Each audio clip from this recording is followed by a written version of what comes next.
श्री गणेशाय नमः। ओम नमो भगवते वासुदेवाय। जय श्री कृष्ण। कार्तिक मात्यम की इस श्रृंखला में 19वां अध्याय। राजा पृथु ने कहा कि हे देवर्षि, अब आप यह कहिए कि भगवान विष्णु ने वहां जाकर क्या किया तथा जलंधर की पत्नी का प्रतिव्रत कैसे भ्रष्ट हुआ। नारद जी बोले कि जलंधर के नगर में जाकर भगवान विष्णु ने उसकी पतिव्रता स्त्री वृंदा का पतिव्रत भंग करने का विचार किया। वह उसके नगर में एक उद्यान में जाकर ठहर गए और रात में उसको स्वप्न दिया। वह उनकी माया और अद्भुत कार्य पद्धति थी। और फिर उनकी माया द्वारा जलंधर की पत्नी पतिव्रता वृंदा ने रात में यह स्वप्न देखा कि उसका पति नग्न होकर सिर पर तेल लगाए महिष पर चढ़ा है। वह काले रंग के फूलों की माला पहने हुए है तथा उसके चारों ओर हिंसक जीव हैं। वह सिर मुंडाए हुए अंधकार में है, दक्षिणी दिशा की ओर जा रहा है। उसने अपने नगर को समुद्र में डूबा हुआ देखा और इस प्रकार के बहुत से भयानक सपने देखे।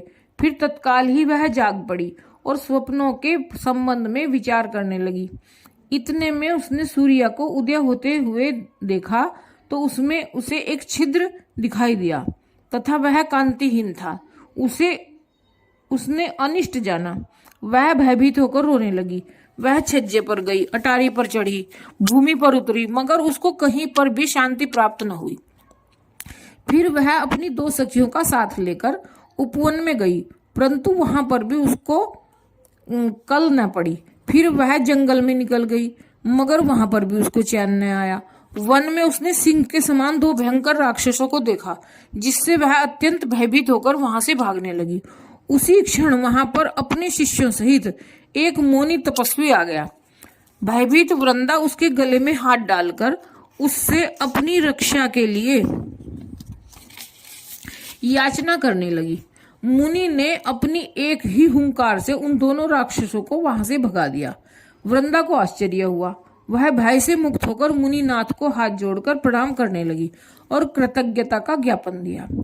फिर उसने मुनि से अपने युद्धरत पति के संबंध में उसकी कुशल क्षेम का प्रश्न किया। मुनि ने मौन होकर आगे पीछे देखकर कुछ कहना ही चाहा कि उसी समय 2 वानर मुनि के समक्ष आकर हाथ जोड़कर खड़े हो गए और जो ही मुनि ने भ्रकुटी संकेत किया त्यों ही वह उड़कर आकाश में चले गए। फिर जलंधर का सिर वह धड़ लेकर मुनि के पास आ गई। तब वृंदा अपने पति को मृत हुआ जानकर मूर्छित होकर पृथ्वी पर गिर पड़ी और अनेक प्रकार के वचन कहकर दारुण विलाप करने लगी। पश्चात उसने उस मुनि से कहा, हे कृपानिधे, आप मेरे पति को जीवित कर दीजिए। पतिव्रता परायण दैत्य पत्नी ऐसा कहकर दुख की सांसों को छोड़ती हुई मुनीश्वरों के चरणों में गिर पड़ी। तब मुनीश्वर ने कहा कि वह शिवजी द्वारा युद्ध में मारा गया है, अतएव जीवित नहीं हो सकता, क्योंकि जिसे भगवान शंकर मार देते हैं वह कदापि जीवित नहीं हो सकता।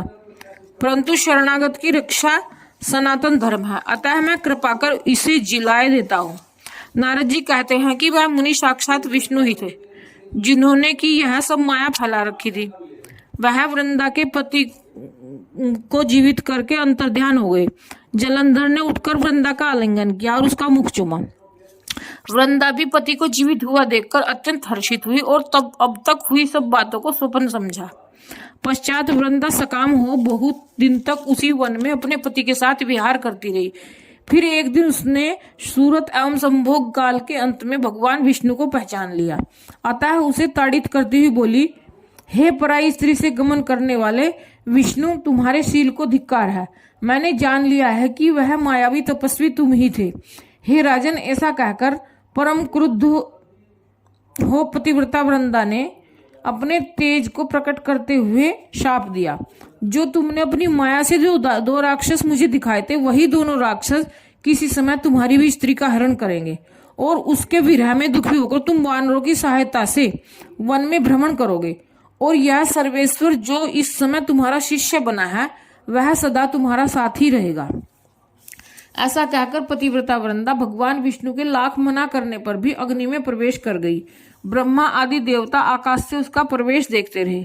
वृंदा के शरीर का तेज श्री पार्वती के शरीर में चला गया और आकाश से जय जय शब्द होने लगा। पतिव्रत धर्म के प्रभाव से वृंदा ने मुक्ति प्राप्त की। बोलो श्री कृष्ण भगवान की जय, विष्णु भगवान की जय। जय जय श्री कृष्ण।